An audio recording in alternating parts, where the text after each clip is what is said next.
Em primeiro lugar, boa tarde ou boa noite a todos os presentes e dizer que me sinto muito honrado com este convite da Tertúlia Portugal-Brasil, do querido amigo Rui Moura, dos seus companheiros brasileiros e também saúdo aqui em particular a presença do querido amigo Pedro de Avilés, ao qual as questões de história militar muito me ligam. Então, de acordo com... Já vejo que esta tertúlia tem uma organização muito estrita e muito disciplinadora de todos e, portanto, passo diretamente ao assunto que aqui me traz. Vou socorrer-me de um PowerPoint, como é habitual. Não será o ideal do ponto de vista das imagens, mas ajuda, penso eu, à comunicação. A minha comunicação vai ser como que um repórter da história, ponhamos assim. Isto é, vou-me tentar concentrar nestas duas datas importantes para a realidade luso-brasileira e depois, naturalmente, farei alguns enquadramentos indo um pouco ao passado, aos antecedentes desta data e, muito sumariamente, às consequências e ao que segue estas duas datas. O que estão a observar, penso que é do conhecimento de todos. Na parte superior direita vem uma fotografia, mas uma fotografia antiga, do princípio do século XX, portanto com mais de 100 anos, do quartel de Santo Ovídio. E até vem à frente tropas em parada. Foi uma repetição feita no centenário, digamos, da insurreição ou do pronunciamento militar de 24 de agosto, precisamente neste sítio e com a guarnição militar do Porto. É disso que iremos falar, do seu enquadramento. Em baixo, à esquerda, também penso que vem bem o que é conhecido de todos, uma estampa antiga que reproduz o teatro de Dom João, no Rio de Janeiro, que nesta época era o palco de representação dos grandes atos políticos e, nomeadamente, do que sucedeu no dia 26 de fevereiro. Eu pus aqui duas datas e uma pergunta, e a pergunta que fica suspensa é esta. Será que seria possível manter o Reino Unido de Portugal e do Brasil? Não vou responder, talvez não tenha resposta, mas é uma pergunta que fica aqui suspensa com estes acontecimentos, porque ela é o que está... A urdidura destes acontecimentos tem a ver com a resposta que na época, há 200 anos, e antes da independência do Brasil, levou a eles. Qual é o enquadramento que todos conhecem? O enquadramento, naturalmente, é a transferência de corte, ou melhor, da coroa portuguesa para o Brasil em 1807-1808. Naturalmente que há muitos historiadores, enfim, mal dispostos, que chamam isto a fuga do rei para o Brasil. Bem, não é possível organizar uma fuga quando se tratava de cerca de 11 a 12 mil pessoas entre a corte e os marinheiros, uma esquadra de 30 navios ou 36 navios, os tesouros reais, as bibliotecas, instrumentos científicos. Bom, é realmente uma retirada estratégica, se quiserem, completamente organizada e que foi desencadeada antes do general Junot invadir Lisboa nos finais de novembro, mais precisamente 26, 27 de novembro de 1807. Dom João é muitas vezes acusado de ser Dom João VI, ou Dom João, como é conhecido só no Brasil, Dom João VI de Portugal, é acusado de ser indeciso, retardador. Bom, é uma lenda negra que existem sobre muitos soberanos. Na verdade, ele é dos poucos soberanos que se equipara, por exemplo, a Constantino o Grande, que conseguiu ter a sua capital em 2 pontos do globo, neste caso o Rio e Lisboa, tal como Constantino esteve em Roma e fundou, enfim, refundou Constantinopla, e, portanto, é um monarca que teve um impacto mundial e não apenas na história de Portugal. O certo é que essa transferência é feita. Está aqui uma ilustração, Pedro, daquele nosso amigo pintor inglês, que mostra, vê-se na parte, mostra a chegada, digamos, da frota real da Armada Portuguesa e de alguns acompanhantes navios ingleses ao Rio de Janeiro, vê-se na parte inferior direita o Pão de Açúcar, e portanto, esta ilustração visa mostrar, no fundo, o poderio da Marinha Portuguesa. Eram navios de esquadra, eram navios de 100 canhões, enfim, de primeira tonelagem na altura. Na verdade, toda a Marinha Portuguesa praticamente se deslocou para o Brasil, ele está na origem do Corpo dos Fuzileiros. Enfim, a audiência militar conhece isso muito bem. O importante é destacar que, de facto, não estamos a falar de fuga nenhuma, estamos a falar de uma coroa que tinha planos feitos. Depois discute-se quando saem os planos. Segundo alguns, o primeiro a falar nisto foi, na altura, do padre António Vieira. Depois há vários documentos que mostram que ao longo do século XVIII sempre se foi falando, então, que Portugal é um país europeu e americano, e naturalmente são os planos detalhados que são aplicados em novembro de 1807, e depois de algumas vicissitudes, não muitas, a esquadra, depois de passar pela Bahia, onde é declarada, aliás, a abertura dos portos brasileiros ao comércio internacional, leia-se Inglaterra, a esquadra chega ao Brasil, ao Rio de Janeiro, onde se instalaria a corte.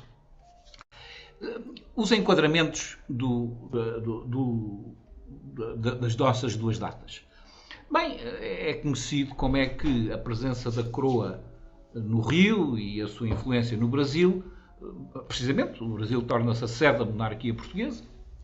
A abertura dos portos brasileiros é um estímulo extraordinário, evidentemente, ao comércio brasileiro, ou seja, à exportação direta para os mercados britânicos e outros. Ao mesmo tempo, como se compreende, é uma quebra, é um desastre para o comércio português, que vivia dessa triangulação com o comércio brasileiro e da reexportação, por assim dizer, dos produtos. A elevação do Brasil, que é... Agora vejo que devia ter trazido aqui o meu copo de água, mas já penso que vou fazer depois um intervalo para ir buscar.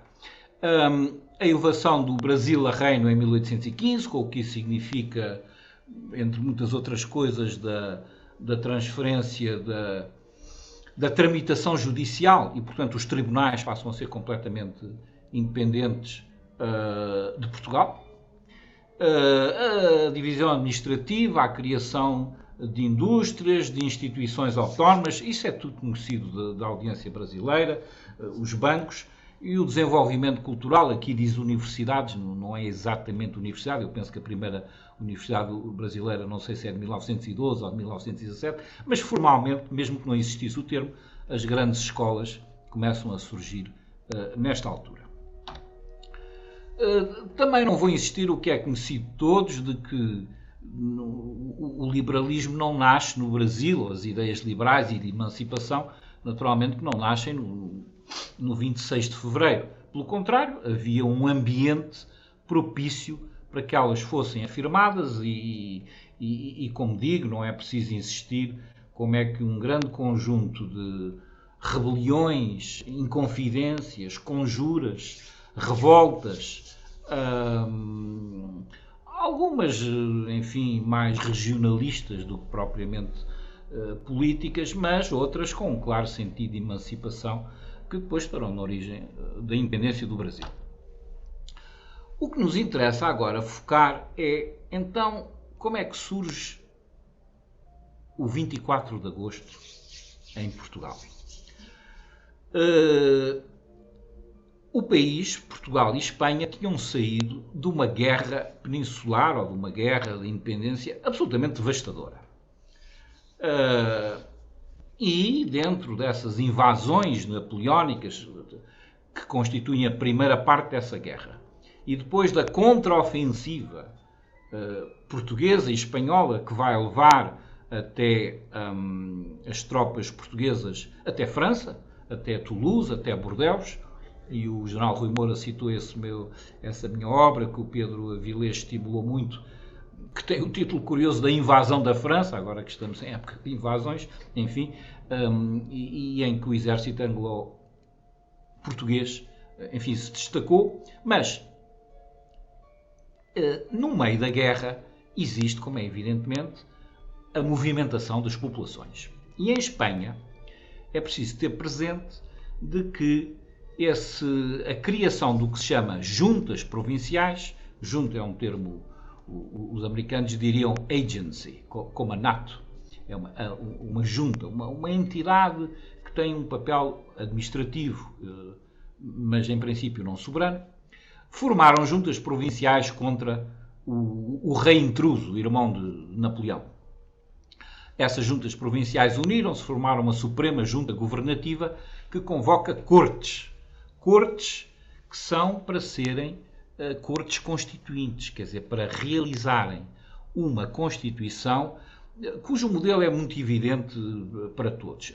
O modelo é a Constituição Francesa de 1791. Isto é, a Constituição liberal, a Constituição aprovada ainda pelo rei Luís XVI, que depois será executado, mas que é o modelo de todas as constituições liberais, como será depois da Constituição Francesa de 14, como será da Constituição Portuguesa de 20, em parte da Carta Constitucional, enfim, é preciso ter presente. E a novidade, e isto interessa para o que estamos a dizer, é que essas cortes deveriam acolher não só deputados da Espanha, ou da metrópole, para ser mais exato, peninsular espanhola, como deputados do que se chamava na altura o ultramar. E isto é importante porque em Portugal será exatamente o mesmo. Também haverá deputados de Portugal e deputados do ultramar, na sua esmagadora maioria do Brasil. Vão-se destacar os paulistas e os mineiros, como nós sabemos, mas também de outros territórios portugueses da época. O que é importante é que, dentro destes princípios liberais, as Cortes proclamam o princípio da soberania nacional, o princípio da liberdade de imprensa, a abolição da Inquisição, ou seja, o fim de uma tutela religiosa grande, e o desaparecimento dos privilégios senhoriais.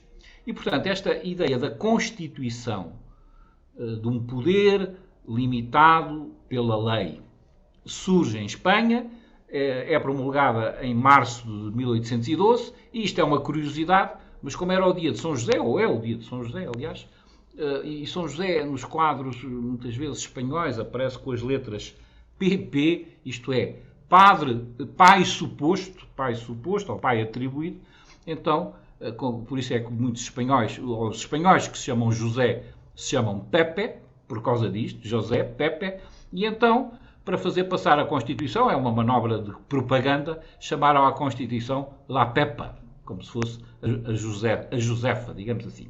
É mais importante do que parece isto, porque significa que o liberalismo em Espanha entrou com o auxílio da Igreja. Isto é uma coisa que normalmente não entra nas cabeças das pessoas, porque estão viciadas no choque entre, digamos assim, os liberais, que são revolucionários e, portanto, estão contra a Igreja. Bem, é uma falsificação completa da história. Não havia cortes nem Constituição sem Igreja, até por uma razão elementar que os historiadores sérios apontam, que é isto. Quem é que fazia o registro dos votantes? Bem, só há uma resposta. Quem fazia os registros dos votantes eram os padres das paróquias, porque só aí é que havia os nomes dos batizados. E, portanto, toda a Igreja, quer em Portugal, quer em Espanha, foi decisiva para organizar alguma coisa tão simples, tão elementar, mas tão decisiva para o liberalismo, que são eleições. Mas depois há muitos historiadores com preconceitos que não percebem isso, ou por uma razão ou por outra, mas nós estamos aqui para desfazer esses preconceitos, penso eu. O equivalente em Portugal ao movimento liberal também começou no Porto, porque o Porto estava mais longe enfim, não tinha a presença dos invasores franceses, nesta altura, em 1808, em junho, e, portanto, há uma insurreição, há um pronunciamento, há a expulsão dos invasores, que não eram muito fortes, no norte do país, e aí segue-se uma guerra longa de 6 anos. É uma guerra devastadora, convém perceber, não sei se a audiência brasileira tem com certeza a noção disso. Trata-se, agora que se fala em genocídio, possivelmente os dados variam um pouco, mas a população portuguesa perdeu cerca de 300 mil habitantes, num país que tinha 3 milhões, portanto, entre mortes diretas pela guerra, mortes pela fome e as epidemias, que são sempre, e eram, sobretudo na época, colaterais, não é? Por causa da falta por causa da desnutrição, por causa da exposição às intempéries, etc., e à fragilidade das populações. Portanto, estamos a falar de um genocídio, não estamos a falar... As invasões francesas são a última grande marca na história portuguesa, absolutamente cruel. Não há muita memória por uma triste realidade, é pela falta de literacia. A população portuguesa não tinha literacia. E, portanto, temos poucas memórias dos oficiais, não temos quase nenhumas memórias escritas da população, há memórias orais e, naturalmente, depois os historiadores reconstituíram. Naturalmente que a Guerra Peninsular foi um desastre total e económico para os portugueses em geral, exceto alguns comerciantes que se aproveitaram para os abastecimentos militares, que eram intermediários.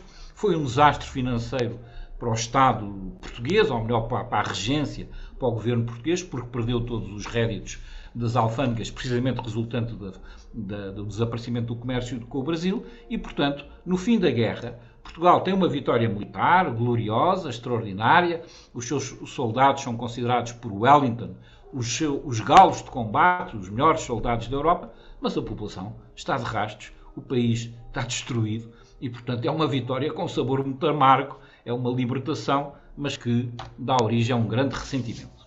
Portanto, temos aqui um paradoxo brutal, que é o Congresso de Viena decreta uma nova ordem europeia e mundial em 1815.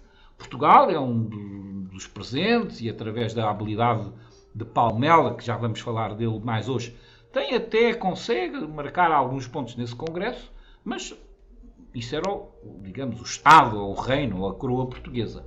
Quanto aos portugueses, esses estavam completamente diminuídos. E mais, a própria imprensa, que passa a ser uma força importante com o liberalismo, a imprensa quer de Lisboa, a imprensa portuguesa em Lisboa ou a imprensa portuguesa em Londres, enfim, havia jornalistas mais ou menos independentes, havia uns mais avançados, mas isso também não é uma realidade só dessa época, não é?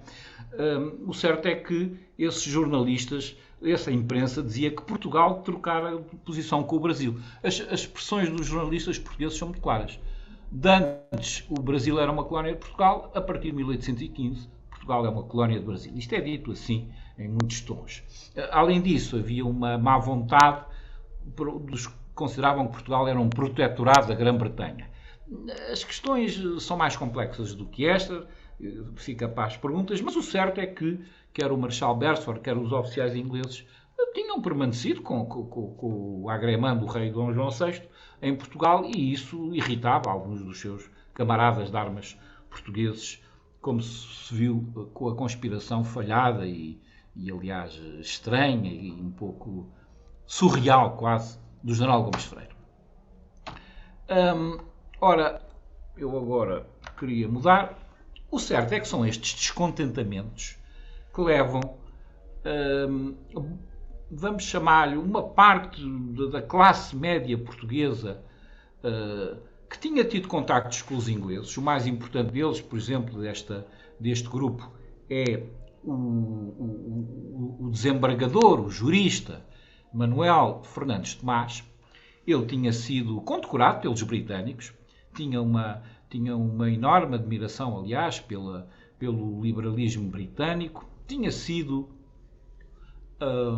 durante as invasões, tinha colaborado diretamente desde o primeiro desembarque do general Wellington em Portugal, na Figueira da Foz, porque ele era da Figueira da Foz, portanto tinha colaborado na logística militar e, portanto, era uma pessoa muito preparada, quer do ponto de vista internacional, quer do ponto de vista nacional, e apesar da sua curta vida vai ser uma das grandes figuras, primeiro do 24 de Agosto e depois da Revolução, enfim, da Revolução e das Cortes e da criação da Constituição que se lhe segue. Quem vem a Lisboa à Assembleia da República vê a figura dele, quando chega à Assembleia da República, são as grandes figuras, são os pais fundadores, enfim, do liberalismo português, ou se quisermos da ordem constitucional portuguesa, tal como ela existe já, enfim, há 200 anos, com alguns intervalos autoritários pelo meio. O certo é que estas figuras fundam, em 1817, dentro do tal ambiente de ressentimento de Portugal ser uma colónia do Brasil, fundam uma organização chamada Sinédrio,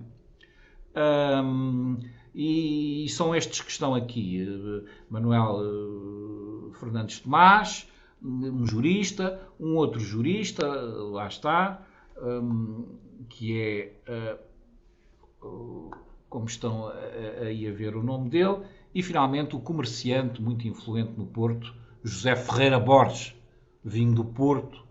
Ferreira, Borges, são nomes ligados que certamente reconhecem. E o que é que eles querem? Querem uma Constituição como tem nesta época a França, ou querem um sistema liberal como tem a Inglaterra, isto é, um governo sob a responsabilidade da lei e em que a sociedade, a nação, tem a última palavra e não o monarca. Portanto, querem o fim do absolutismo, querem o fim do antigo regime, o que naturalmente os põe em choque com Dom João VI e a coroa portuguesa, então no Rio. Eles vão buscar a ajuda de militares que estavam no norte, dos militares, alguns deles heróis distintos da guerra peninsular. Tem aqui a figura à esquerda no monitor, do coronel Sepúlveda. Depois há outros oficiais, não são muitos, nem são chamados diretamente à conspiração, porque senão, se fosse demasiado extensa, e sendo o exército obediente a Beresford, não havia conspiração nenhuma, ou melhor, não havia êxito, não é? Faço aqui um parênteses só para dizer, ainda bem que não sabemos os nomes daqueles que estão a fazer a conspiração contra Putin em Moscovo. Se soubéssemos os nomes deles, já estavam mortos, não é? Bom, fecho o parênteses para dizer que em 1820 sou assim. Tentou-se manter o segredo conspirativo até à última hora. E os movimentos aceleraram muito quando, tem a ver com a figura que está do lado direito, houve em Espanha um pronunciamento, e os pronunciamentos entraram na história dos países ibéricos por este modo, de Portugal e Espanha, e tornaram-se também um modo histórico na América luso-espanhola, não é? Os pronunciamentos militares, o estabelecimento de juntas militares, e temos aqui a origem, de há 200 anos, desta realidade, em que perante sociedades e países, enfim, em situação de devastação, a força militar era a única que se considerava organizada e capaz de tomar as rédeas do poder. Foi isso que provisoriamente aconteceu no 24 de agosto, é isso que tem a ver com o 26 de fevereiro, mas neste caso para depois devolver ao poder civil. O certo é que o general Riego, voltando a ele, o assunto é interessantíssimo, mas não dá aqui para falar dele.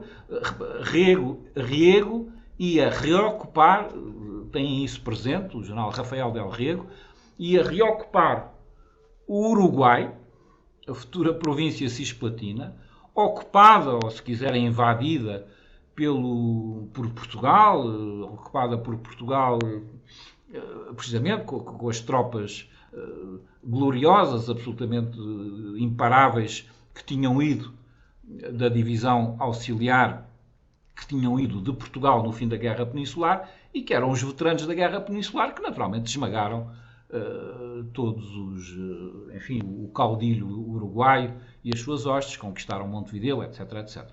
Ora bem, o Congresso de Viena tinha considerado que Portugal deveria restituir o Uruguai à Espanha. A Espanha, em troca, restituiria um pequeno território de Olivença, que ainda é considerado português, e o general Riego ia tratar de ocupar, fazer a ocupação militar de Montevideo. Portanto, como veem, é uma história global. Não estamos só aqui no teatro de operações da Europa ou peninsular. O certo é que o general Riego não quis ir, sublevou-se, porque queria restabelecer, ele tinha sido um herói da Guerra Peninsular também, sublevou-se contra o rei ditatorial Fernando VII, que realmente era um personagem estranho da história de Espanha, e caso chegou a perseguir os antigos heróis espanhóis, a matá-los, a torturá-los, porque era um absolutista. E, portanto, é uma revolução liberal em Espanha, inaugura o que se chama o Triênio Liberal. Os espanhóis herdam dele ainda o hino de Espanha, é o hino de Riego, não é? E é um dos poucos hinos do mundo que não tem palavras, porque os espanhóis não se conseguem chegar a acordo não tem letra. Os espanhóis não conseguem chegar a acordo que letra é que devem pôr no hino, portanto é dos poucos hinos do mundo que é tocado só com música, não é? Depois é um grande problema saber o que é a unidade espanhola. O certo é que isto influenciou muito o Sinédrio, que passou da fase da conspiração à fase da ação. Aqui tem uma estampa antiga que, como podem ver, mostra, lê-se cá em baixo, não sei se lê muito bem, a tropa ouvindo primeiro missa na Praça da Regeneração em 24 de agosto de 1820. E, portanto, isto também é curioso. A Revolução começa com uma missa. Nós não estamos muito habituados a ver esta coisa. Lá está. Estamos marcados pela história manicaísta. Bom, se é a Revolução é contra a Igreja, e se é a Igreja é contra a Revolução e os liberais. Bom, estamos há 200 anos e isto é muito importante para mostrar o quê? Que o liberalismo português e espanhol não é de origem francesa nem de origem inglesa. É de origem espanhola e portuguesa, respectivamente. Tem raízes próprias. E isso sabe-se pelas proclamações, sabe-se pelo discurso, sabe-se pelas forças sociais que mobilizaram. Pormenor, a palavra liberal, que nós associamos de imediato aos anglo-saxónicos, não é de origem inglesa. A palavra liberal é de origem espanhola. Foi usada pela primeira vez em Cádiz, naquela situação em que eu referi, que foi criada a Constituição de Espanha, porque havia o partido Los Liberales, que queriam a liberdade contra o Napoleão, e havia los serviles, que queriam voltar ao estado antigo de coisas. E, portanto, são os ingleses que copiam digamos, de Espanha, a palavra liberal, e ela entra, nós julgamos que é uma palavra inglesa, mas não existia. É uma palavra de criação espanhola e depois passou naturalmente para Portugal, por razões evidentes de proximidade política, geográfica, etc, etc, etc. Então, o que é que acontece no 24 de agosto em Portugal? Não tem muita história.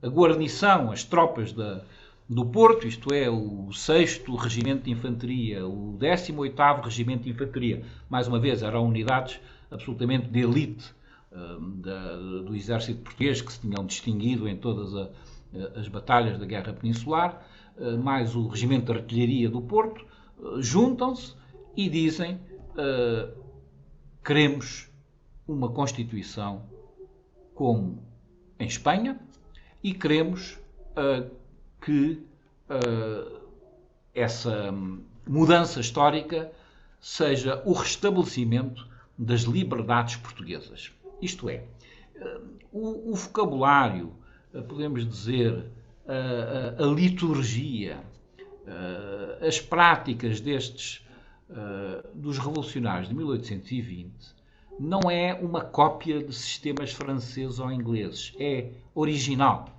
o que se fez em Portugal como o que se fez em Espanha resultou da evolução popular, das forças sociais que estavam envolvidas e, como diz o jovem Almeida Garrett, que na altura tinha 20 anos, portanto, o poeta muito conhecido em Portugal, autor das Viagens da Minha Terra e que é um dos poetas, tem 20 anos, na altura da Revolução, portanto, escreverá um livro muito pequenino chamado O Glorioso Dia 24 de Agosto, em que ele mostra, invocando os autores que era normal chamar, como Rousseau, como John Locke, bem, autores europeus vários, chama a atenção de que Portugal, estamos em 1820, devia libertar-se do jugo opressor e, portanto, como ele diz, voltar ao estado natural do homem social, que é a liberdade. Temos que ter presente que estes pronunciamentos, quer o espanhol, quer o português de 1820, inserem-se numa vaga maior da Revolução Atlântica Liberal. A Revolução Americana, a Revolução Francesa, houve revoluções falhadas, a Revolução Russa, a Revolução na Rússia. Atenção que há uma Revolução Liberal na Rússia em 1825, falha ignominiosamente. Agora vamos ter que esperar, talvez seja a Revolução Russa em 2022 ou 2000, com muito azar em 2023. O liberalismo vai voltar à Rússia nesse sentido. Mas o que é importante é perceber que estes acontecimentos são acontecimentos de ordem global. Há manifestos liberais nas Filipinas, em Manila, que era uma colónia ou possessão. Na Califórnia, há manifestos liberais escritos em espanhol em Los Angeles, em São Francisco. Bom, estão lá os nomes espanhóis a atestar. No Uruguai, naturalmente, no Brasil, é um acontecimento global. É isto que temos que perceber. Não é um acontecimento pequeno, provinciano. Eles lá em Portugal, agora lá no Porto, ou o espanhol em Cádiz, aconteceu ali uma coisa. Não. Estes dois eventos desencadeiam acontecimentos de ordem mundial que, entre outros aspectos, levam à independência de toda a América do Sul. Nem mais nem menos. Naturalmente, interessa-nos mais aqui ter presente a independência do Brasil, mas também é preciso ter presente o chamado espelho partido, isto é, a fragmentação do antigo Império Espanhol num conjunto de repúblicas, desastre que o Brasil evitou. Também ter presente que, e estou aqui a controlar as horas, de que o liberalismo, não vou insistir muito, mas o liberalismo não é bem uma ideologia ou uma corrente política. O liberalismo é mais um conjunto de princípios que depois se pode dividir em correntes mais conservadoras, digamos que há um liberalismo mais de esquerda, há um liberalismo mais de direita, há um liberalismo mais de centro, até o socialismo é influenciado pelo liberalismo. O liberalismo é uma cultura da emancipação individual, do primado das leis ou da responsabilidade política. Quando digo socialismo, estou a dizer social-democracia, como por exemplo é o governo alemão, social-democrata, mas enfim, socialista no sentido europeu da palavra, que é muito diferente do sentido norte-americano ou até brasileiro, não sei bem. Portanto, ter presente que esta doutrina liberal é uma doutrina que deriva, em último caso, foi por isso que os espanhóis escolheram a palavra, da doutrina cristã, do livre-arbítrio. Coisa muito importante. Não somos servos, temos que responder por nós próprios. Isto é muito importante perceber esta gênese do liberalismo em Portugal e Espanha associada à tradição religiosa cristã e, por isso, para conhecer o liberalismo, terminando este aspecto, convém dizer o que é que dizem os inimigos dele, os absolutistas ou os reacionários, que encaram o liberalismo, como sabem, como uma conspiração de forças maçónicas e anticlericais, que é enganar-se.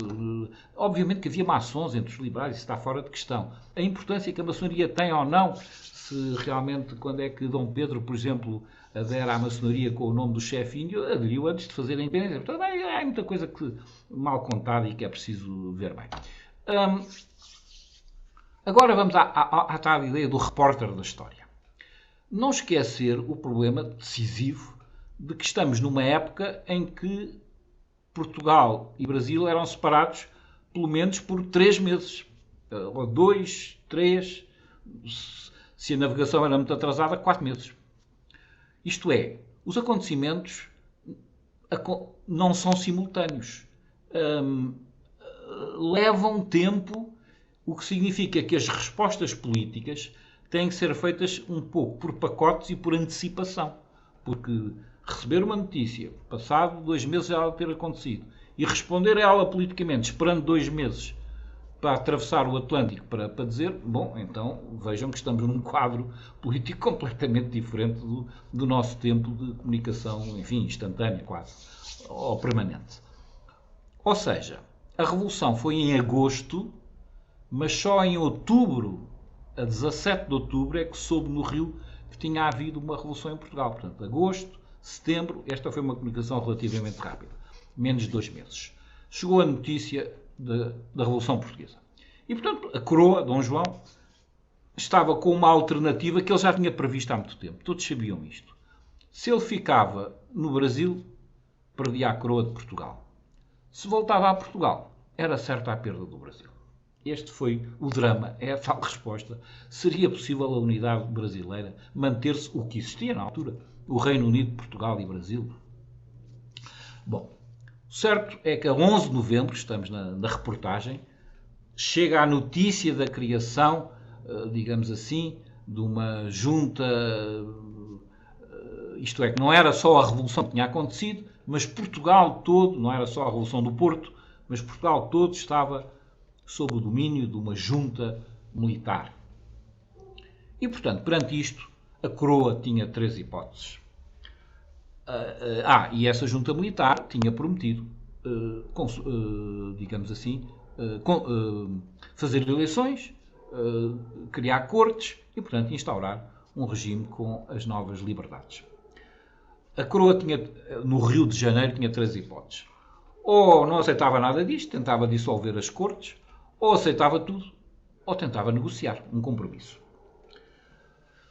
A coroa, na altura, tinha o ministro principal, era particularmente absolutista, Tomás António de Vilanova, Portugal. Hoje em dia é um nome apagado, mas na altura era um homem todo poderoso.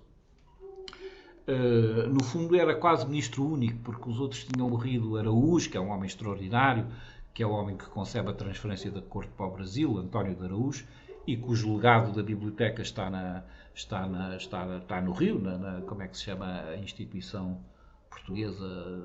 Bem, sabem o nome. Boa parte dele é o legado da biblioteca de António de Araújo. Portanto, o Tomás António, como valido do rei, a tendência dele era, não vamos aceitar as cortes, estamos contra isso, não queremos saber o que é que estão a fazer os portugueses da Europa. E achava que o Dom João devia permanecer no Brasil, jamais deveria voltar a Portugal, quando muito mandasse o filho segundo, Miguel, enfim, quando talvez Dom Pedro, nunca iria ele. Em dezembro, mais uma data nesta reportagem importante, a 20 de dezembro, chega ao Rio de Janeiro o Conde de Palmela. O Conde de Palmela era a mais brilhante cabeça política portuguesa, mas era mais brilhante ao ponto de ofuscar todas as outras. Era a pessoa que percebia realmente o que era a política europeia e quais eram as possibilidades de Portugal. E o Conde de Palmela, ao chegar ao Rio, aliás, chegou ao Rio com a mensagem da Junta Governativa de Portugal, a dizer vai haver eleições e vai haver... E, portanto, o Dom João não pode ignorar isso. O rei nomeia o Ministro da Guerra e dos Negócios Estrangeiros, lá está. Tomás António continua com a administração e com o reino e com a fazenda, como se dizia, não é? E vai haver aqui um choque entre estas duas linhas dos políticos portugueses. A linha absolutista de Tomás António diz: não queremos saber para nada das cortes, da Revolução Liberal, continua como dantes, vamos empatá-los mandando alguém e depois logo se vê. A linha liberal de Palmela diz: não, nem pensar nisso. O mais que o rei pode fazer é fazer uma carta constitucional. Aliás, Palmela rediz os elementos, o manifesto com os princípios dessa carta constitucional, Eles são conhecidos de todos os políticos brasileiros, são conhecidos do futuro secretário de Dom Pedro, portanto, é um documento importantíssimo que está na origem também da futura Constituição Imperial e da evolução do regime constitucional no Brasil. Ele tem origem no Conde Palmela, como digo, a mais brilhante cabeça política quase peninsular do seu tempo. Ele diz ao rei que se ele tomasse a iniciativa ainda podia manter alguns poderes. Se não tomasse nenhuma iniciativa, era varrido pela história. E é isso que acontece. O certo é que há uma luta brutal entre os dois partidos portugueses, no Rio, e a primeira parte da luta é vencida por Tomás António, que a 23 de fevereiro consegue convencer o rei de que não vamos ligar aos liberais de Lisboa, estão loucos, portanto vamos dissolver essas cortes, quando muito são consultivas, aceitam enviar Dom Pedro para Lisboa. Este problema vai ser sempre decisivo. Quem é que vai para Lisboa? É o rei ou é o filho? É Dom João ou é Dom Pedro? Este problema vai se arrastar, vai dar origem ao FICO, está na origem dos movimentos finais da independência, mas ele começa já em fevereiro de 1820. Estes planos, o Palmela tem uma expressão muito engraçada. Bem, estes planos políticos de Tomás António, está aqui escrito, parecem concebidos a 10.000 léguas de distância dos acontecimentos e 300 anos atrás da época presente. É a origem da palavra reacionário. Quer dizer, o Tomás António quer andar para trás, não sabe o que é o mundo, não sabe o que é a vida política, acha que vai dominar o movimento liberal em Portugal, mandando Dom Pedro para empatar. Um delírio. Ao mesmo tempo, os decretos que são publicados, naturalmente que eles não têm nenhum efeito prático, nem no Brasil nem em Portugal, mas são publicados no Diário Oficial, no Rio, e despertam também a insatisfação dos brasileiros, ou se quisermos, do Partido Brasileiro, ou do Partido Americano. Na altura usava essa expressão, como todos sabem, os portugueses da Europa e os portugueses da América, porque portugueses eram todos. Com uma diferença, é que de facto esse partido, vamos chamar-lhe brasileiro, queria o Brasil reformado mas livre, enquanto que o partido português queria o Brasil reformado mas submetido a Portugal. Era assim. A 24 de fevereiro, estamos na reportagem, Palmela pede a demissão dos seus cargos de Ministro da Guerra e dos Estrangeiros. Mas o rei não aceitou. Portanto, é aquela coisa de Dom João VI. Nunca sabe o que é que ele vai decidir no fim. Não aceitou e, pelo contrário, pediu-lhe que fizesse um manifesto com as bases da Constituição, como eu digo, que será depois aproveitado na primeira Constituição brasileira e na Carta Constitucional Portuguesa de 1826. Estamos a 25 de fevereiro, mas havia outras forças a mover-se. E é aqui que surge o 26 de fevereiro. O 26 de fevereiro vai-se jogar entre, cá está, o local por excelência dos atos políticos da época, o Teatro de Dom João no Rio, que é uma... Enfim, Dom João era um grande conhecedor de música, um fervoroso.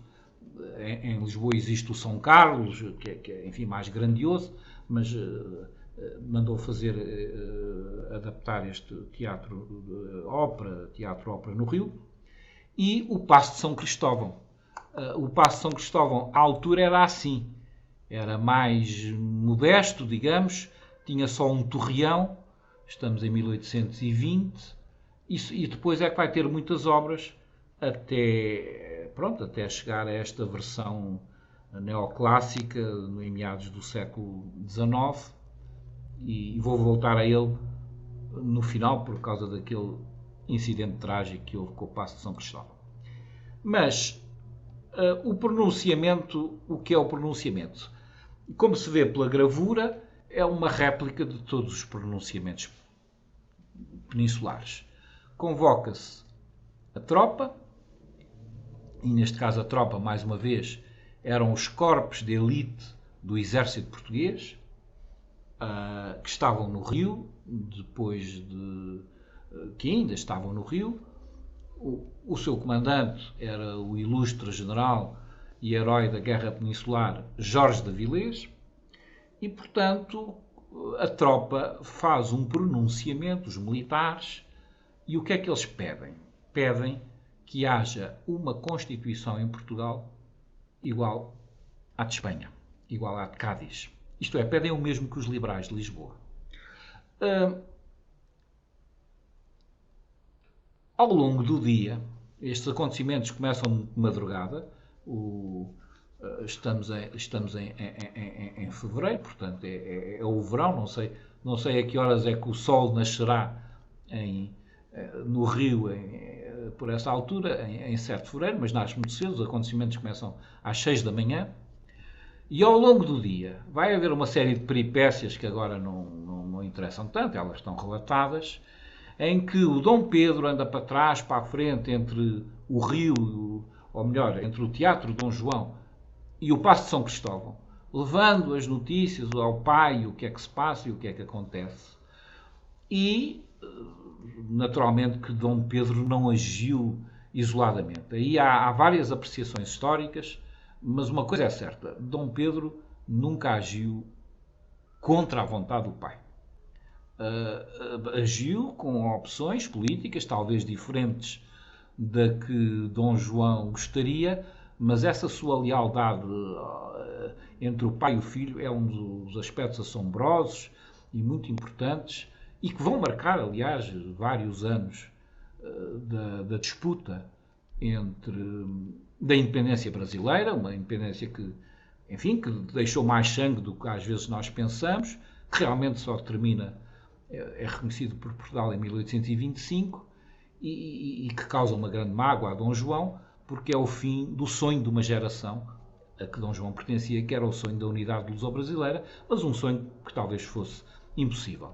O certo é que ao longo do dia 26 de fevereiro, Dom João, isto é o que interessa, acaba por concordar, depois de consultas com os seus ministros, de pareceres, Tomás António, Palmela, o certo é que Dom João acaba por concordar com as propostas, não é com as propostas, é com as reivindicações dos militares e também de alguma movimentação civil que houve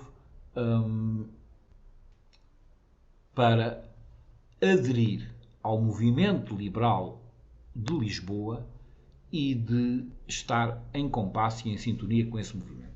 E, portanto, o que é o 26 de fevereiro? É um espelho do 24 de agosto.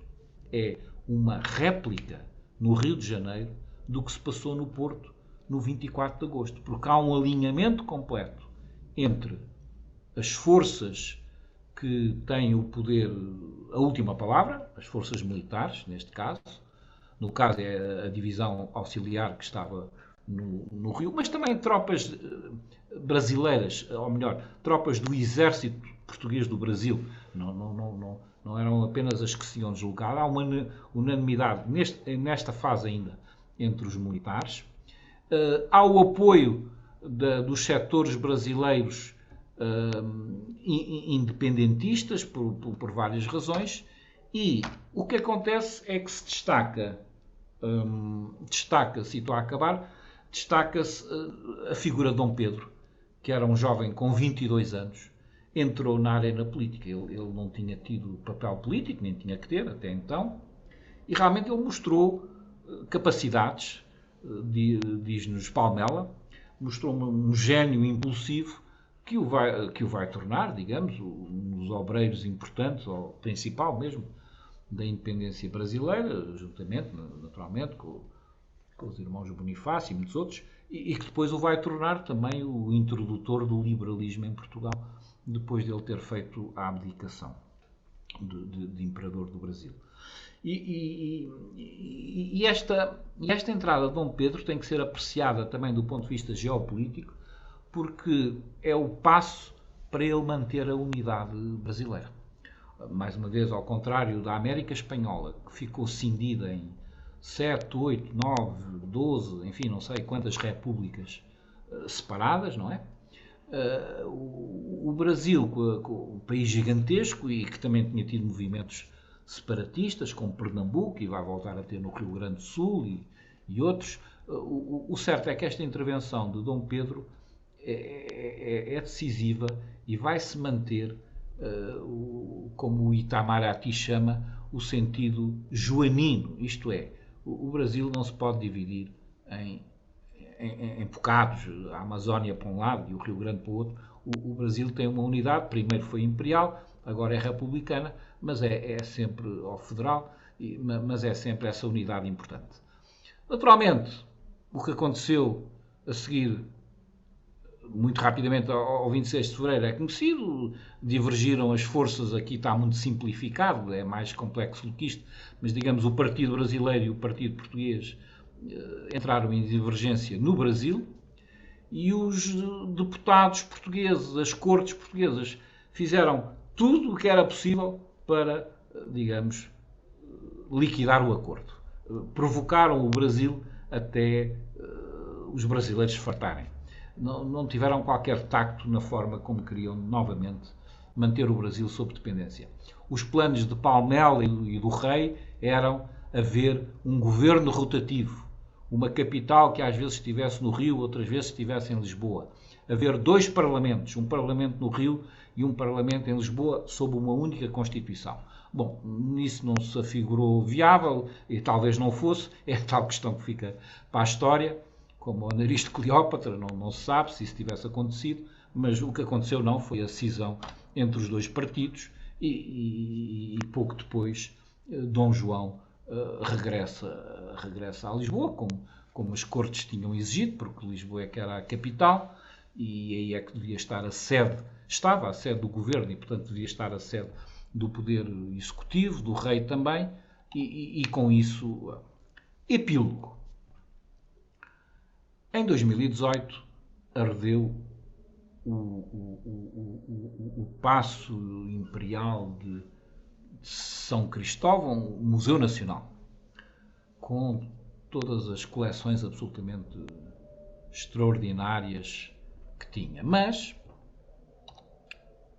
o certo é que está em curso, eu não sabia, fiz a pesquisa por causa disto, está em curso o resgate de todo esse espólio e todo esse recheio do Museu Nacional.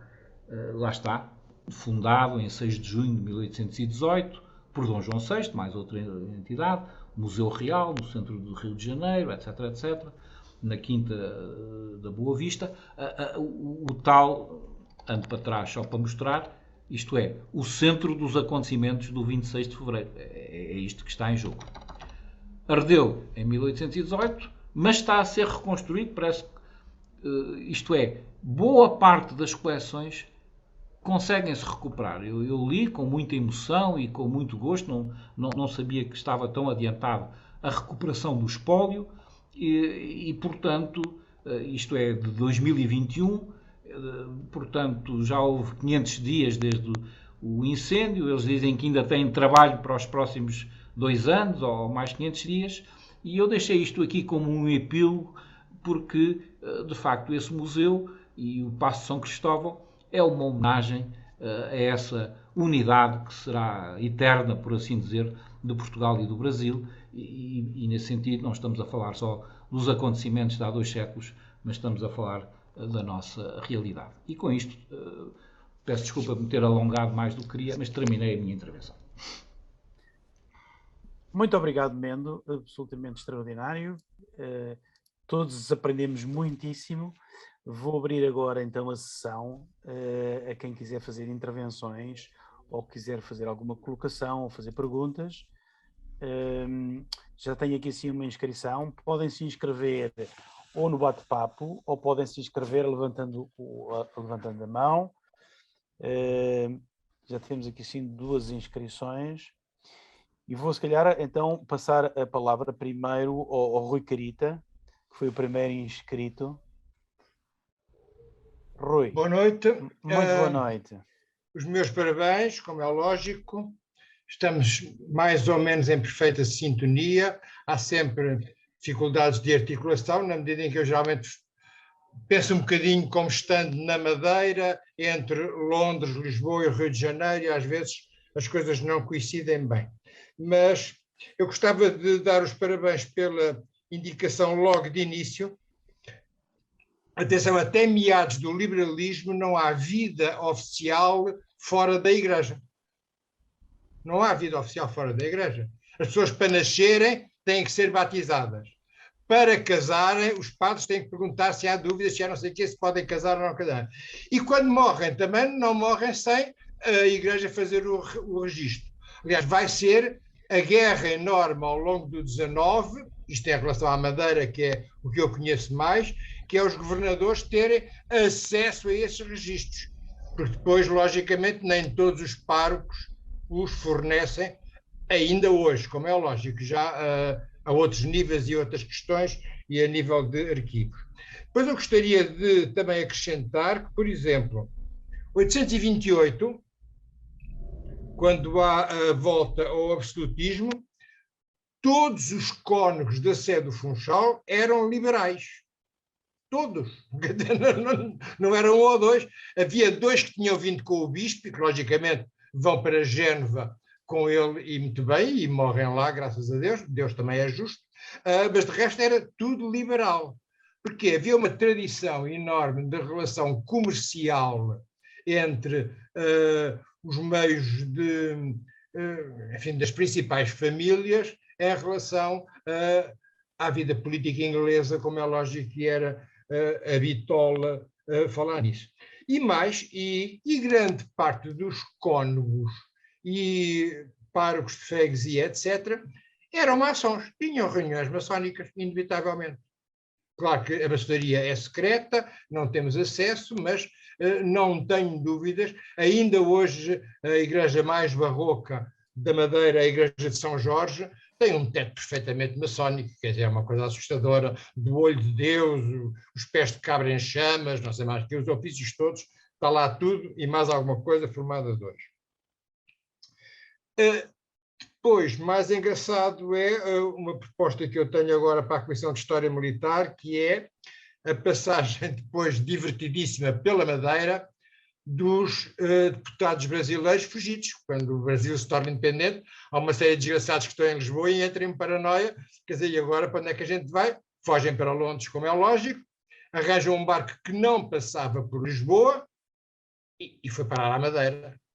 Ora, depois, como num pequeno país como é Portugal, onde todos são primos, graças a Deus, claro que os gajos da alfândega deram de caras com ele e eram primos. O Passa-Lago era primo do homem de Pernambuco, Barata, não é?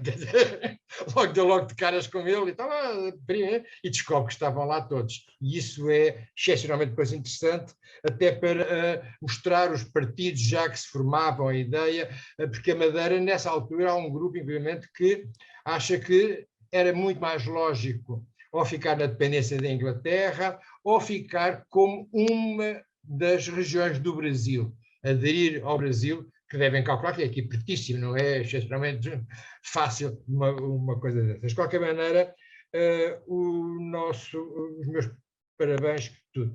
Só um pequeno pormenor é que o triênio liberal é uma das coisas engraçadas que é boicotado depois pelos pequenos párocos, pelo pequeno clero e pela população.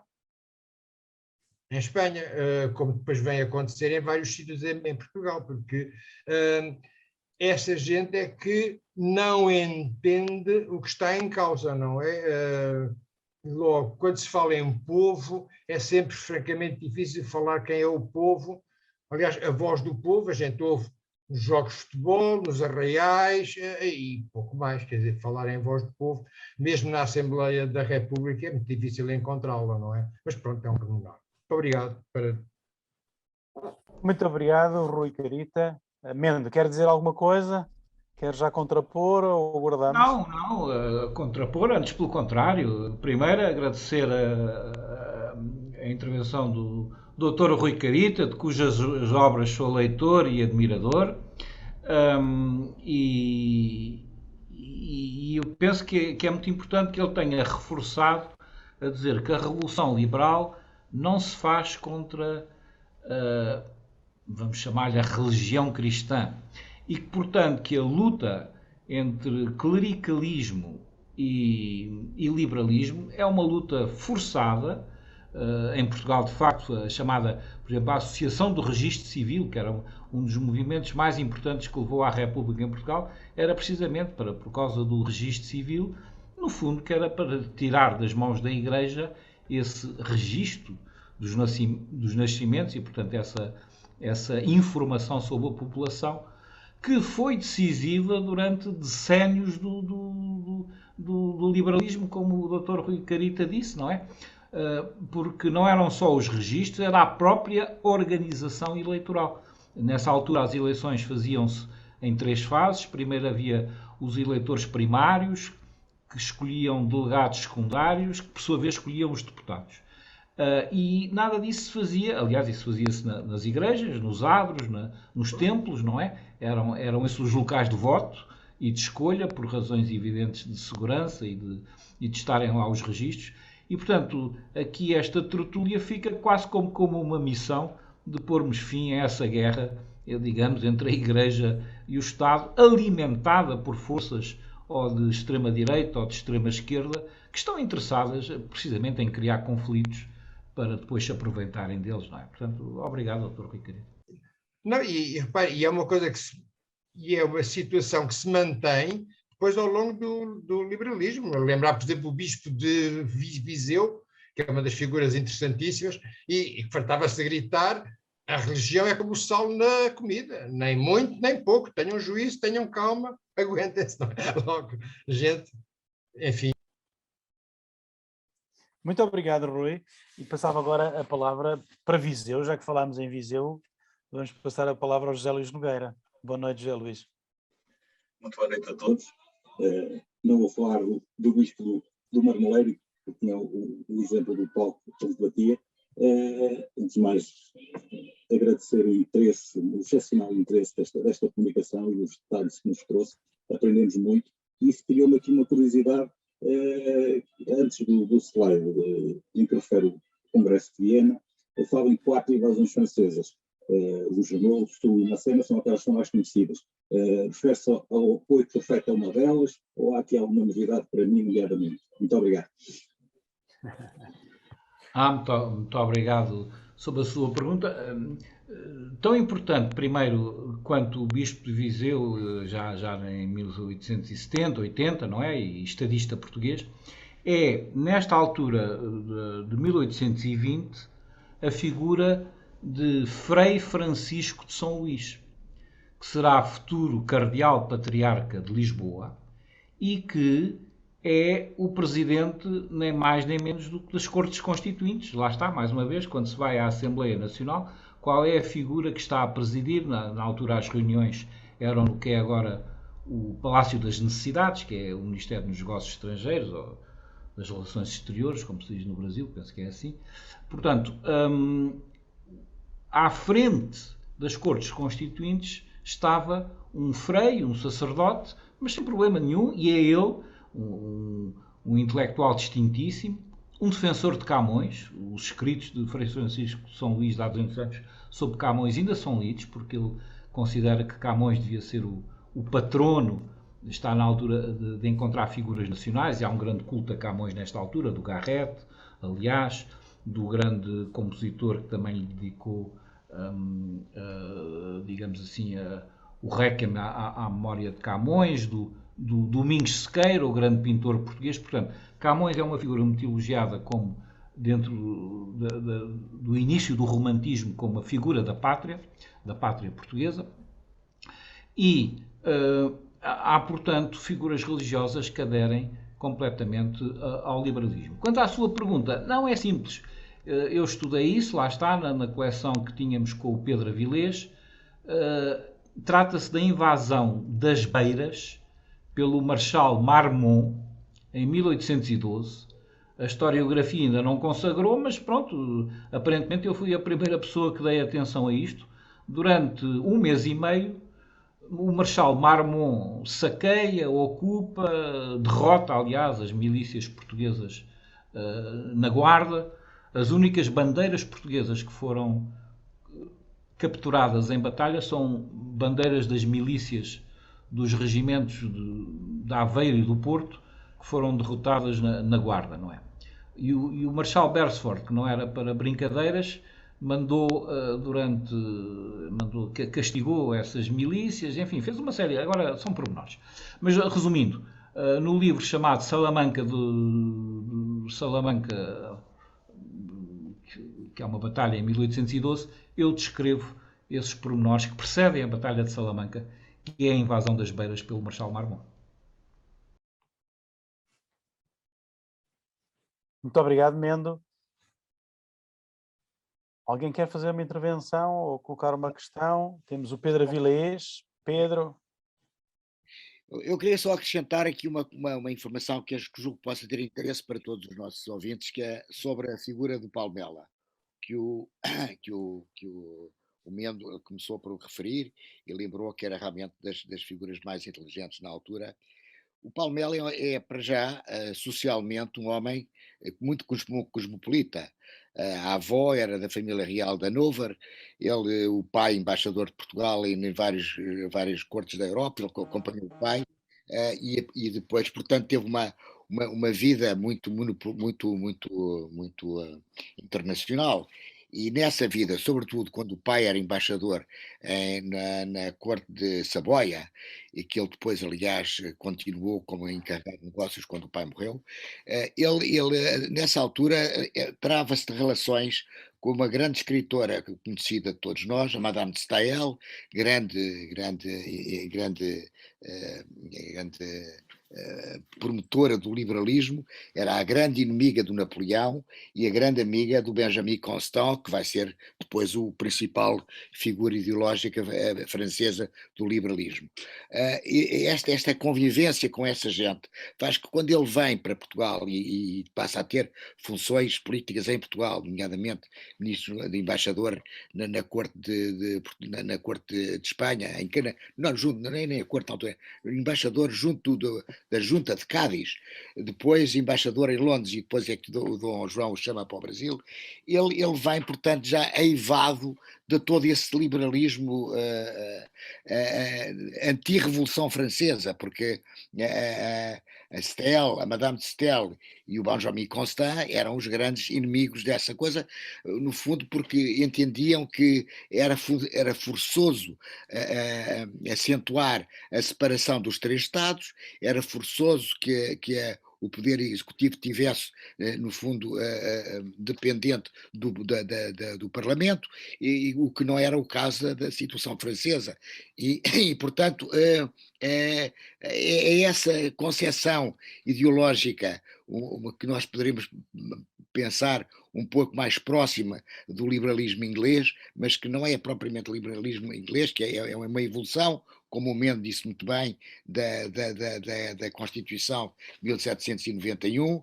E depois é curioso porque no Congresso de Viena o Talleyrand oferece e tenta convencer o Palmela a exatamente promover esse tipo de organização ideológica liberal, e lhe dá um papel que será exatamente a base da Carta Constitucional que o Palmela mais tarde vai tentar convencer Dom João VI. Pronto, eu só gostava de dizer isto, que é para percebermos a importância que o Palmela e o seu amigo, o seu grande colega, que era o Rodrigo da Fonseca, que a importância que eles têm no liberalismo em Portugal. E porquê? Por causa dessa educação e vivência com o mundo ideológico liberal mais avançado da Europa. Pronto, é só isto. Não, muito obrigado, e eu acho que esse destaque, não sei, Rui Moura, quer que eu, não sei se... Sim, faz favor. Não, é apenas para reforçar esta importância que o Pedro conhece muito bem de Palmela. A questão é, então, porque é que eles, num certo sentido, perderam, não é? Perderam, pelo menos quanto ao sonho do Reino Unido, de Portugal, Brasil e Algarves, era esse o título. Bom, talvez fosse impossível. A minha posição é que talvez fosse impossível. Mas do ponto de vista da política portuguesa que vai continuar em Portugal, Dom João, chamava-se a esse grupo o Partido do Meio Termo. No fundo era o Partido do Centro, porque estava entre os radicais absolutistas e reacionários que queriam, se possível, eliminar a Constituição, como conseguiram, a partir entre 1828 e 1834, e 32, até ao início da Guerra Civil Portuguesa, chamada Guerras Liberais, por isso mesmo. E os radicais, como aconteceu em 1821 e 22, os radicais, digamos assim, vamos chamar da extrema esquerda, isto é, que queriam passar por cima de todos os compromissos possíveis. O rei Dom João VI tentou sempre o compromisso, tal como Palmela, o Partido do Centro, encontrar o apoio nas forças sociais. Em Portugal isso não foi possível sem guerra, sem as guerras liberais. E foi, portanto, no campo de batalha é que acabou por se impor o liberalismo e instaurar a partir de 34, na verdade 32, os decretos do liberalismo são feitos nos Açores. Há pouco o Rui Carita falava da importância da Madeira. Os Açores são ilhas pequenas, não há dúvida, mas muito significativas no meio do Atlântico, e foi também a partir dos Açores é que começaram os primeiros decretos, enfim, que aboliram o senhorialismo, os últimos privilégios régios, e que depois foram extensivos a todo o território português. Mendo, eu quando olhei aquele quartel de Santo Ovídio, diz-me alguma coisa. Foi exatamente o primeiro local onde prestei serviço como oficial-general. 4 daquelas janelas era o meu gabinete. Nunca tive gabinete tão bom em toda a minha vida.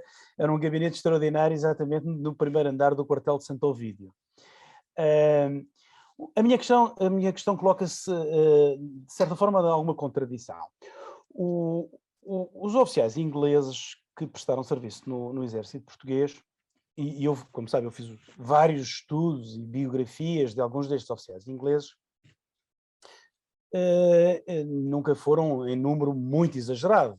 Nos 6 anos de guerra, eu contabilizo uns 330, 340 oficiais, incluindo os médicos.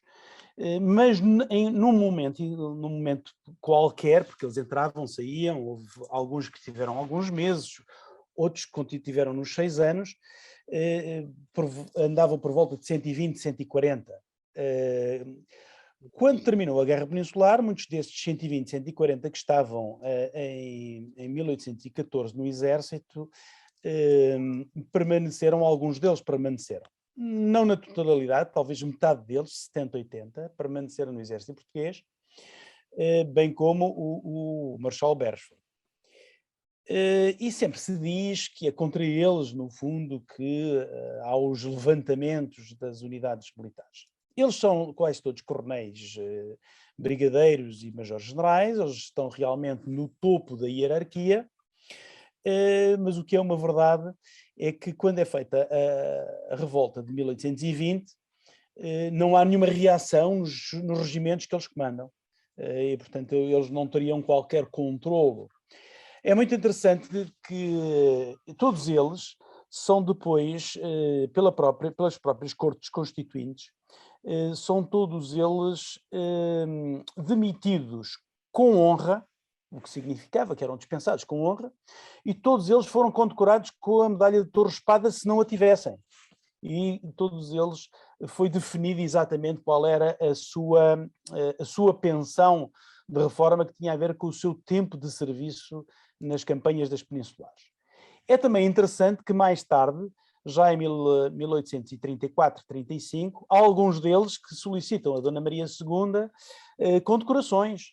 O Coronel Petty, o Coronel Anderson e também o Coronel St. Clair, são eles condecorados com a Ordem de São Bento de Avis. E St. Clair até é promovido a Brigadeiro-General por ser dispensar. Ele dispensa a reforma porque nunca lhe tinha sido pago. Ele também tinha uma reforma em palavra, mas nunca tinha sido pago. A minha questão... e já agora, há 2 casos. Há alguns deles que não se ligam ao exército inglês e ficam em Portugal e compram terrenos e passam a agricultores. E, inclusive, há um que escreve um livro que é publicado mais tarde, o Coronel Brown, e outros... é a própria população de Estremoz que pede a permanência do coronel comandante do regimento para ele ficar no exército português. Portanto, há aqui assim uma série de contradições em toda esta história. Podia-nos esclarecer um bocadinho qual é a relação e esta demissão dos oficiais ingleses do exército? Não, obrigado ao querido amigo e companheiro de estudos Rui Moura. Eu não esclareço nesse aspecto, o Rui Moura é que esclarece. Agora, o que parece um pormenor tem imenso significado. Isto é, não havia nenhuma anglofobia em Portugal. A anglofobia é uma invenção, precisamente, dos círculos maçónicos radicais do Grande Oriente, do Grêmio, do Grande Oriente da Obediência Francesa, que, enfim, para fazer valer as suas opiniões, inventaram essa anglofobia. Agora, de facto, como disse o nosso Rui Moura, os pouco numerosos oficiais ingleses que existiam estavam em cargos de comando. Eram coronéis, eram brigadeiros, eram poucos, mas tinham o topo. No Porto, concretamente, o 6º Regimento era comandado pelo coronel, aliás, claro, Grant. E, aliás, há uma célebre gravura que é a Revolução começa também às 5 da manhã com o aprisionamento do coronel Grant do Porto. Comandava o 6º Regimento e, portanto, não era uma pessoa de confiança tinha que ser substituído pelo 2º comandante. E a Revolução foi possível também porque um mês antes o coronel Sepúlveda veio substituir um outro oficial que não era afeto ao Sinédrio. Agora não me lembro se era português ou inglês, mas não era da confiança do Sinédrio. O coronel Sepúlveda era. Portanto, isto são aqueles pormenores técnicos que qualquer militar sabe que para se planear uma operação tem que estar tudo, enfim, no sítio certo e as pessoas-chave têm que ser de inteira confiança. A questão de fundo é que, como disse muitos pormenores que eu não conhecia, o Rui Moura, portanto, essas condecorações pelas cortes, mas a questão de fundo é, não havia qualquer anglofobia, não havia qualquer revolta contra os ingleses, pelo contrário, qualquer português ilustrado sabia que sem a ajuda de Inglaterra nunca seria impossível vencer a Guerra Peninsular. Qualquer português ilustrado sabia que tinham sido os militares ingleses de Wellington para baixo que tinham organizado o exército português. E isso não era considerado nenhum desprimor, não era considerado, os ingleses, não havia nenhum complexo de inferioridade pelos anos ingleses. Pelo contrário, havia a noção de que o exército português era dos melhores exércitos da Europa. O Wellington, esse sim, ficou muito ressentido porque não recebeu 15 mil portugueses em Waterloo. Isso é um caso muito conhecido, que eu também estudo no último livro, A Invasão de França, porque as tropas estavam todas preparadas no cais para embarcarem, havia mais de 200 embarcações no Tejo para levar de Lisboa para a Bélgica, para o campo de operações da Bélgica, depois logo se veria onde é que iriam operar. O Waterloo, como sabem, foi no dia 18 de junho de 1815, e lá está, problema das comunicações. A autorização de Dom João VI para as tropas partirem chegou a 28 de junho de 1815.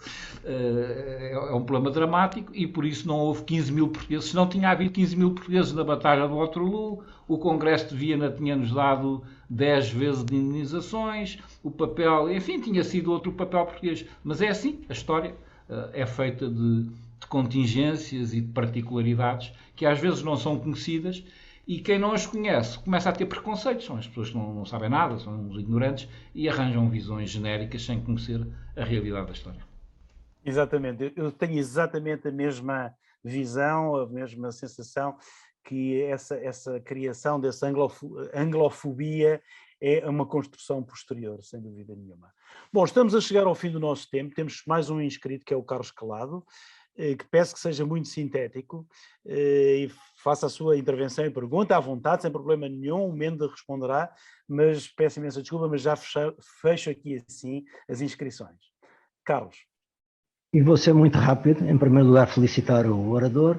Em segundo lugar, uma curiosidade e uma coincidência talvez, é que o pronunciamento do Rio de Janeiro foi feito no edifício cuja parte frontal é praticamente uma réplica do edifício do quartel de Santo Ovídio, que é aquela varandinha avançado com 3 pórticos, digamos assim, com arcos volta inteira. Não sei se foi de propósito, mas foi uma réplica em toda a sua dimensão. É só isso. Não, quer dizer, há uma tipologia, como se diz, sem entrar em grandes pormenores técnicos, há uma tipologia e há uma simbologia dos acontecimentos. Obviamente que a arquitetura do Rio português, do Rio de Janeiro português, seguia os preceitos da arquitetura portuguesa. Neste caso, o teatro, onde se faz, quem vai à varanda do Teatro Dom João é Dom Pedro, os seus acompanhantes, não são só militares, por exemplo, Mocamboa, o advogado Mocamboa tem muita importância. Bem, isso não vamos entrar aqui em pormenores. E, aliás, como repara, pela primeira ordem do teatro, segue São Carlos, é mais São Carlos que tem o que se chama a ordem rústica, não é? Que são aquele tipo de pedras dispostas daquela maneira. Mas a tipologia é igual, os pronunciamentos têm que ser num fórum, num local de grande importância pública, onde seja possível comunicar às tropas, aos civis, e que, portanto, tem que ter um sentido glorioso e empolgante das massas, e no Rio era esse e continuou a ser o cenário de muitos acontecimentos políticos depois do 26 de fevereiro, quer dizer, ficou marcado. Muito obrigado, Mendo.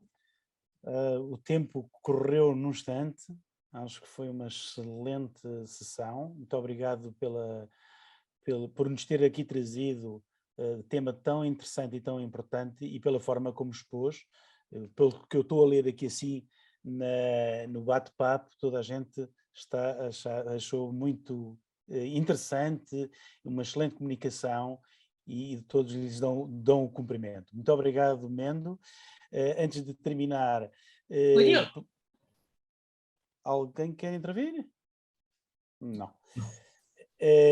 Vou passar a palavra ao professor César Barro para fechar e agradecer mais uma vez ao Mendo a sua participação. Muito obrigado por tudo e muito obrigado por esta excelente sessão. Bom, César. Obrigado, Rui. Eu agradeço também ao Mendo pela comunicação. Aparentemente um tema de essência portuguesa, mas que tem uma aderência enorme para a cultura brasileira. Então, eu acho que essa ponte é o tipo de comunicação que trabalha a essência dessa tertúlia, né? Os dois países no foco dos eventos. Muito bem.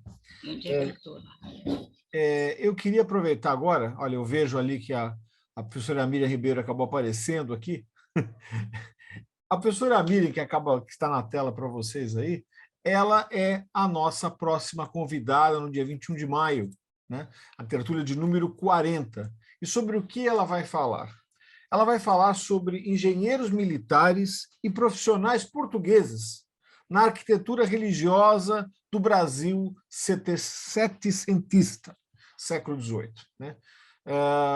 Eu vou citar um trecho aqui de uma introdução dela que explica um pouco qual é essa dinâmica. Né? A afinidade formal e estilística das construções religiosas brasileiras com as equivalentes edificadas em Portugal no mesmo período é uma realidade que surpreende até os mais estudiosos do ramo.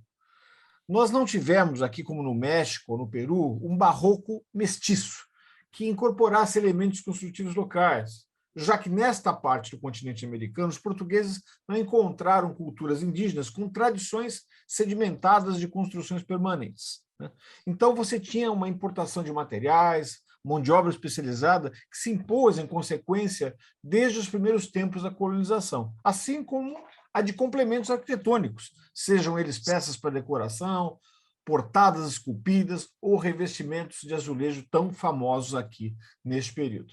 Essas importações destinavam-se quase sempre à arquitetura religiosa, setor que concentrou a encomenda suntuária no Brasil colonial, tendo em vista as tradições de simplicidade da arquitetura civil portuguesa de um modo geral. Isso aqui é só o comecinho de uma introdução do que vai ser a nossa conversa com a Miriam Andrade Ribeiro de Oliveira daqui a 15 dias. A professora Miriam, ela tem mestrado e doutorado em Arqueologia e História da Arte pela Universidade Católica de Louvain, na Bélgica. Ela é professora titular da Universidade Federal do Rio de Janeiro, atuando principalmente nos temas de História da Arte, Arte Barroca, Rococó e Patrimônio e Conservação, tendo trabalhado 25 anos no IPHAN, o Instituto de Patrimônio Histórico e Artístico Nacional, onde foi membro do seu conselho consultivo. Então, eu não vejo a hora daqui 15 dias nos encontremos novamente e que possamos desfrutar de mais um momento da história que nos une. Se o Rui me permitir, nós já encerramos aqui a nossa fala, desejando a todos no Brasil, amanhã é Dia das Mães, então um feliz Dia das Mães a todos, e em Portugal, um belo domingo a todos vocês, e a gente se vê daqui a 15 dias. Obrigado pela presença. Muito obrigado pela presença de todos, até daqui a 15 dias. Muitos parabéns, Mendo.